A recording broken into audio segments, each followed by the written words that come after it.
club? It's fantastic. It's incredible. Watson, my dear fellow. Absolutely fantastic. Oh, what's happened? You look as if you'd seen a ghost. A ghost? Brandy, that's what I need, brandy. Brandy. Yeah. Oh, thank you. Who struck you? Well, you said it yourself. It was a ghost. Without any previous warning at all, he hit me in the eye. Yeah, wait a minute. Yes, I think you better have another. Well, thank you. And now I'll begin again. Who struck you? Upon my words, Holmes, it was a ghost. The ghost. Huh? Do you have a headache, Watson? It may seem humorous to you, but I mean, look, let me tell you from the beginning. Yes, please do, but start right at the beginning. Right, well, I was on my way back from the club. You see, it was about 8 o'clock. And I got into Spencer Street, and I was just opposite that little tobacconist, you know, makes that Yes, big I know, yes. Go on, Watson. What did you do then? Well, I saw a man in front of me suddenly clutch his chest. He was walking towards you? How do you know? Well, I mean, you said he staggered and clutched his chest. You must have been, Yeah, that's logical. Anyway, yeah, well, anyway, I rushed up to him to help him, you see, and he's still able to mumble something about, he had a heart, and he lived in 19 Hooper Street, and would I help him get there? There were no other pedestrians? No, the street was completely deserted. Good. Go on. Well, then his landlady let us in, and he was unconscious by that time, so I carried him up to his room, and I laid him out in his bed, and Holmes, he was dead. Now, look here, Holmes, he was absolutely, completely, and utterly dead. I couldn't make a mistake about a thing like that. No, of course you couldn't, old man. No. Go on, then. What happened next? Well, then I told the landlady rather said to me that she'd called the authorities, you see, and I left my name with her just in case, you know, they'd want me. And then, well, I thought it would be rather more delicate if I left, you see. I mean, he must have relations. Yes, it's quite right, Watson. A most delicate situation. Yeah.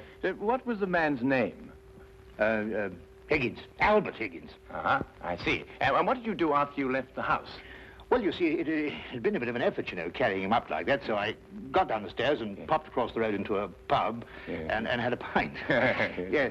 And then I started off back to the flat, you see. Well, I just turned the corner into Spencer Street, and there was Higgins, Albert Higgins? Yeah, just face to face with me. There he was, large as life. We stood looking at each other for a minute, then he lashed out and hit me in the eye. And then really, Holmes, he vanished. Vanished? Yes, he's into the blue. Well, he just ran away? Well, the street was rather ill-lit, you know, and it took me a minute or two to pull myself together.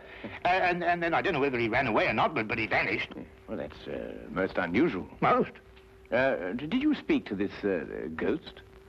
Well, I may have said, good gracious, Higgins, or by Jove, Higgins, or even good heavens, Higgins. Oh, yes, perfectly natural, Watson. Describe Higgins to me. Well, he's 50-ish. Sandy-haired, medium build. Well, is that all you observed? No characteristics? Well, now, really, Holmes, when I had the chance of examining him on the bed, the most obvious characteristic was he was dead. Yes, well, how was he dressed? Green tweed suit. What, just wearing a green tweed suit? He must have been wearing something more than that in this weather. Oh, no, he had a big floppy hat and a long overcoat. Ah. Oh, and something else. Yes, I did notice something else. He limped. Aha. And was he carrying a cane? No cane. Well, is there anything else, Watson? Think hard. Oh, yes, I remember something now. What? Yes, the second time I saw him, he was carrying a package. But the first time, he didn't have one. Now, this is curious. Very curious. Where are you going, Holmes? Not me. We. I'm in no condition to leave the house. And a morsel of raw beef will immeasurably improve your appearance. And then what? Then we shall do our best to track down the belligerent ghost of Albert Higgins. Fascinating idea, don't you think? Well, the whole thing's been most unnerving, you know. I mean, it knocks the wind out of the chap, yes. Oh, really, no.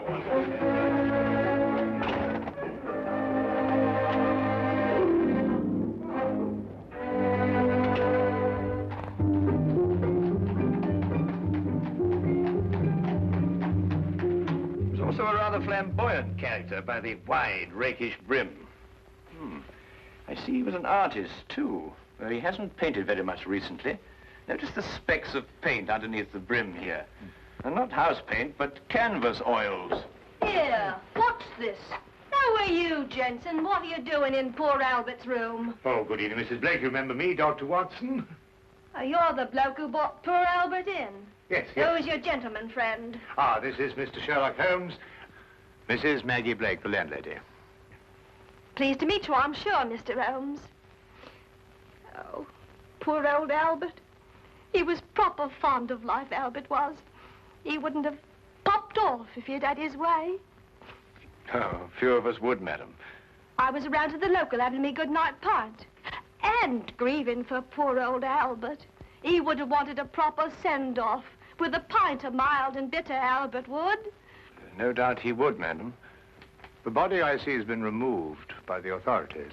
Oh, poor old Albert on a slab. Oh, dear, dear. Have you notified his next of kin, Mrs. Blake? no, he had none. He was all alone. Oh, I see. Where was Mr. Higgins employed, madam? At the Pembroke Museum, right around the corner in Spender Street. It's a picture museum. Albert was a day watchman. A day watchman, you say? Well, what were his working hours? 9 in the morning till 9 in the evening. Punctual as a clock, Albert was. Never late a minute. Poor Albert. He always came back from the museum, then, at a few minutes after 9 every evening. Aye, to make his supper. He was a proper good cook, Albert was. Excuse my saying so, madam, but aren't you mistaken? Surely it's a little after 8 when Mr. Higgins finished work? Because it was only a little after 8 when I picked him up this evening and brought him here. Oh, no, Doctor. It was just after 9. I marked the time because I was waiting for Albert to come back. He'd asked me to get him a cut of beef. He always came back just after 9. He'll never eat that beef now. Poor Albert won't. He'll hit you in the eye. Hmm?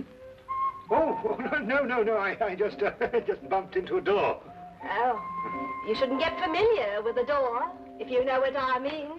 Well, really, that... Yes, I think we've found out all we can for the time being, Watson. Thank you, madam. We shan't intrude on your grief any further. Poor old Albert. It really is most embarrassing about this eye, Holmes. Did you hear what she inferred? It's a terrible situation. And she's wrong about the time. It was only a little after 8. And it's only a few minutes' walk to Spender Street. Yes. Time is a curious dimension, Watson. Habit and a preconceived notion can so easily reverse the hands of a clock. And yet the clock is still in perfect working order. Where are we going? To view the mortal remains of poor old Albert Higgins.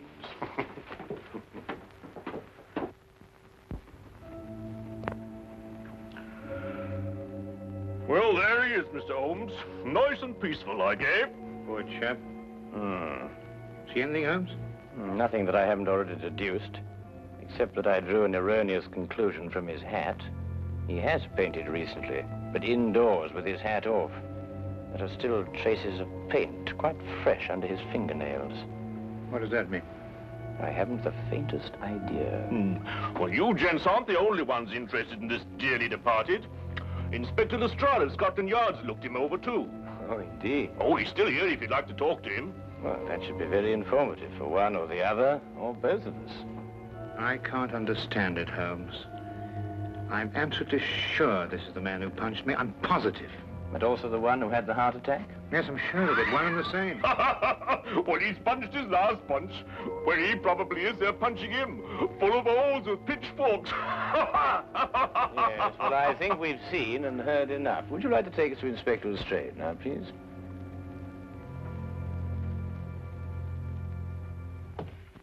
Ah, hello, Inspector. Oh, Mr. Holmes, I'm surprised to see you here. Now, this is one case you can't make anything queer out of. Oh, then why, my dear Inspector Lestrade, are you here? Well, when they brought him in, somebody recognized him as Pound-Note Albert Higgins. I come along to check their identification. We like to keep a track of our old pals, you know. What was he in prison for? Counterfeiting. He made the best pound note you ever saw. Yes, he was a real artist. Lestrade, there's no doubt as to the cause of death, is there? Oh, sorry, Holmes. Heart failure, no foul play. I understand you were with him in his last moments. Yes, I was with him on the street when he had the attack, and I took him home. There's nothing you could do, I suppose. Nothing. He was dead before I had a chance to do anything. By the way, what time was he brought in? Oh, let me see now. It would be about, yes, here we are. 9:45. Higgins' landlady notified Constable Smithers at 9:30.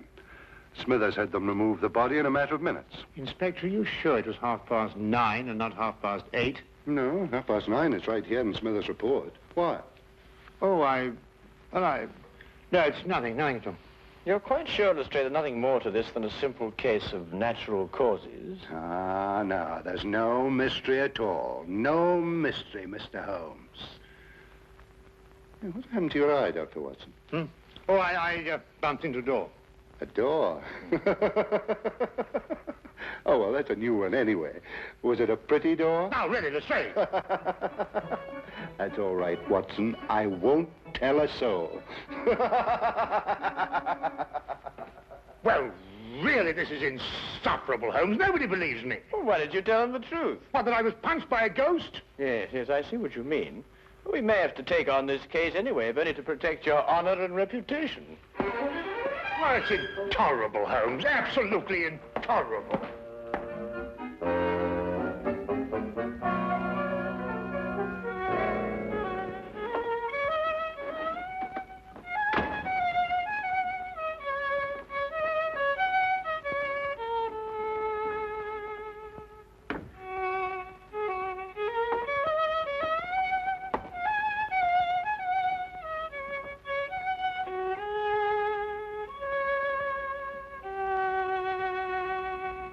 Oh, evening, Watson. Anything wrong? No, nothing. Of course not, everything. Oh, you're sure you're not brooding over last night's affair, are you? Of course I'm not. Don't be so ridiculous. Oh, come on, out with it, man. Well, No, there's nothing to come out with. I don't know what you're talking about. Oh, come on, Watson, there's something on your mind. Well, Gosh, you'd never believe it. Nobody'd believe it. Well? Well, I met Albert Higgins in Spender Street again, tonight. And he punched you again? He pulled my nose. Really? Very, very interesting, Watson.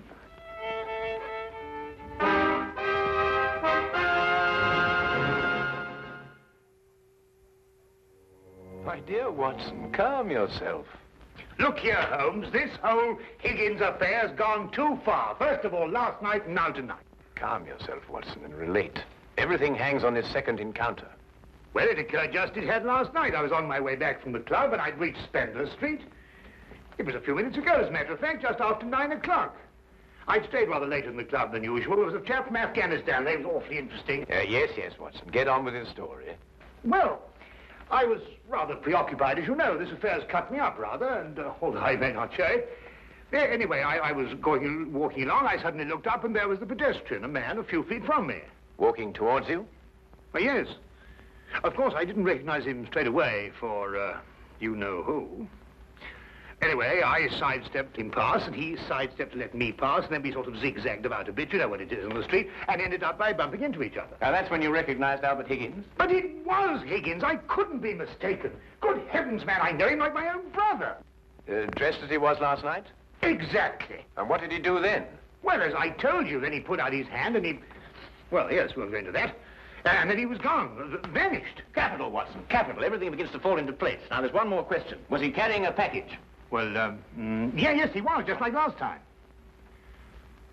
I say, Holmes, do you believe, What? Supernatural? Ghosts, do you mean? It sounds silly, I know, but, Higgins did die of a heart attack. There was no foul play. No foul play? Why, the whole affair reeks of foul play. I can tell you, Watson, I haven't been idle today. Do you know that the Pembroke Museum is showing a collection of paintings on loan from the Italian government, and that included amongst those paintings is Leonardo da Vinci's Moonlight Madonna? Well, I did read something about it in the paper. What's that got to do with Albert Higgins? Well, we must now pay a visit to the good inspector and inform him that if the ghost of Albert Higgins hadn't struck you in the eye... And pulled my nose. And pulled your nose, I would never have suspected the Moonlight Madonna would be stolen from the museum. What? Well, it's quite obvious, isn't it? Well, of course. I see. Oh, thank you. Well, we'll soon know, Mr. Holmes. But if the picture's still hanging in its place and we've dragged the curator out of bed to check on it, well, false alarms like this don't exactly help the yard's reputation, you know. And what about my reputation, Inspector? When I say a man died a little after 8, he died a little after 8 and not a little after 9. And when I say these ghosts punched me in the eye half an hour later, hang it, he punched me in the eye. Oh, we all have our off days, Dr. Watson. To err is human, as the poets say. And furthermore, if I tell you that I bumped into this chap's ghost again tonight, You didn't tell me about any second meeting. Oh, didn't I? Well, nothing. An hallucination, that's what you had, Dr. Watson. Yes, it's, psychological. That's the thing in crime today, psychology. I've been studying it, you know. You astonish me, Inspector. Oh, we're not as backwards as you think, Holmes. No, we like to keep abreast of the times.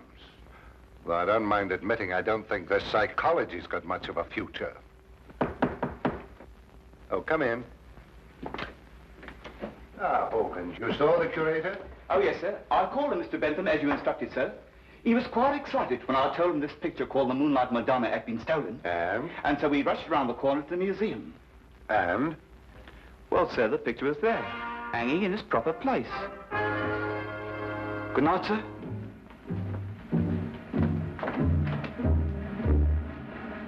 Well, there you are, Holmes. As I said to Dr. Watson, to err is human. Can I give you gentlemen a lift anywhere? Thank you, Inspector. Oh, I think it might be a good idea if we called at the Pembroke Museum on our way. But you heard what Hawkins said. The picture was hanging in its proper place. My dear Lestrade, Hawkins' statement merely proves that what he and the curator saw was not the Moonlight Madonna at all. Merely an excellent forgery.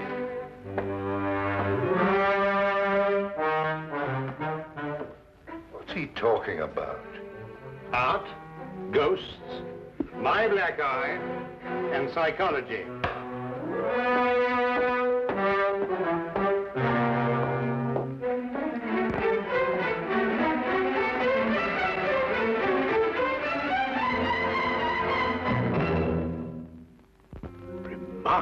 Remarkable.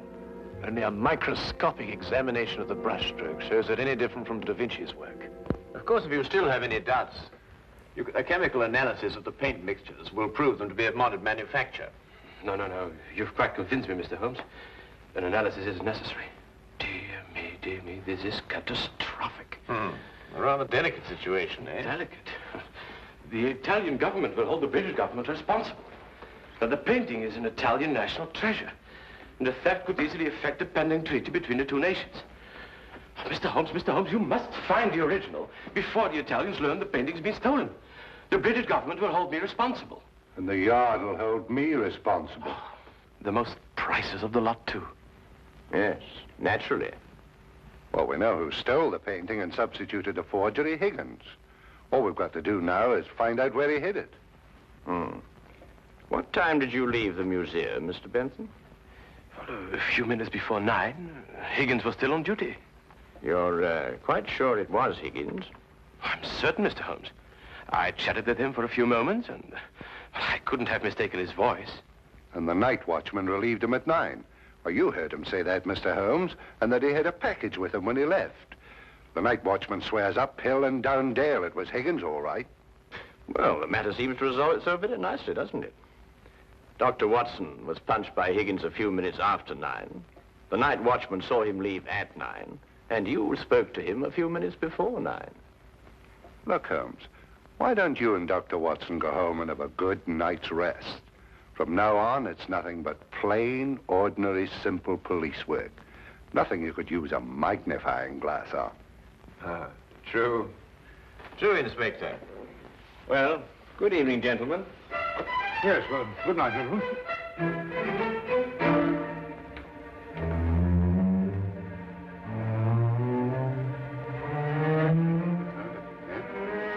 Terrible, Inspector. Terrible, Inspector. Terrible. What do we do now? Interesting affair, eh, Watson? Look, I don't care what anybody says. It was after 8 when Higgins punched me. Well, has it occurred to you that if Higgins didn't punch you, who had the heart attack? Well, now look here, Holmes, Oh, confound it, for all I know, it was Higgins who punched me and his ghost had the heart attack. Come on, Watson.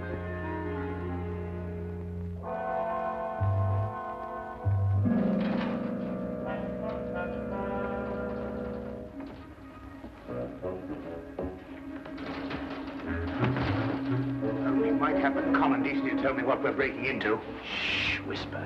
Well, I am whispering. Oh, now, quiet, Watson. Look here, we broke into the rear of the museum because if so, Holmes, really, I don't know what's going to happen to us.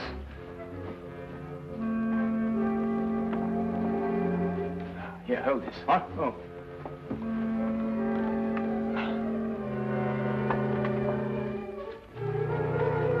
Holmes, this is sheer vandalism. Yes, well, then there must be a bit of a vandal in us all.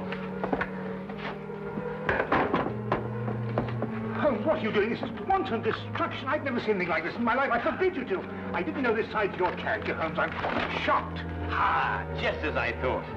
Look, Watson. Good heavens, the Moonlight Madonna. Yes, ingenious, isn't it? And yet, what could be simpler than to attach it to the back of an old Nubber painting? How on earth did you work that out? Well, I just asked myself where I would hide a stolen canvas. Holmes, have you gone mad? No. We just await events. I don't think we should have to wait very long. Mr. Holmes? Dr. Watson? What's the meaning of this? Watson, I believe you've already met Mr. Bentham in his capacity as curator of the Pembroke Museum. Allow me to present him to you now as the picture thief. Charmed, Dr. Watson. Oh, delighted. What is this?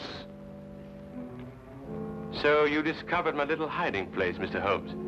I'm curious. How did you know it was I and not the late lamented Higgins? Yes, I believe Dr. Watson's story from the first.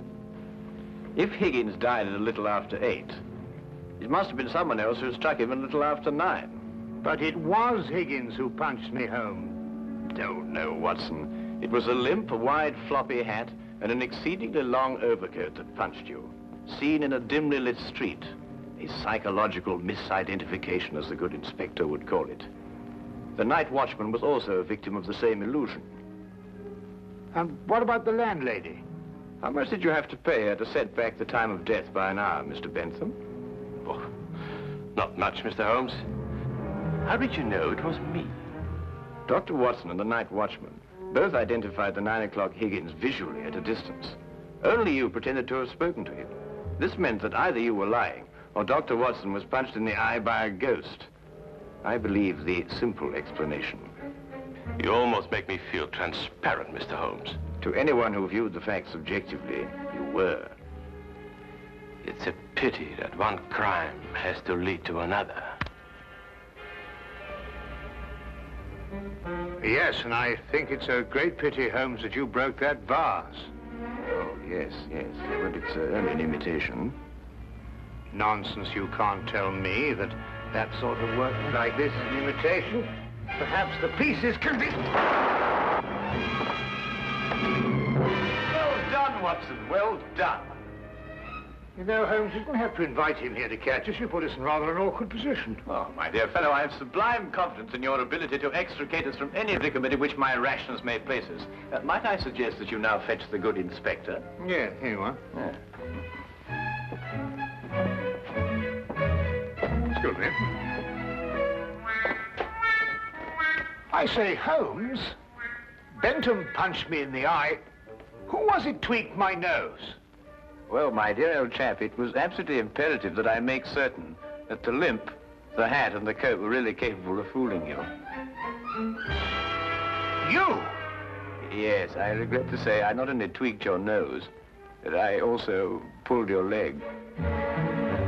Oh, what?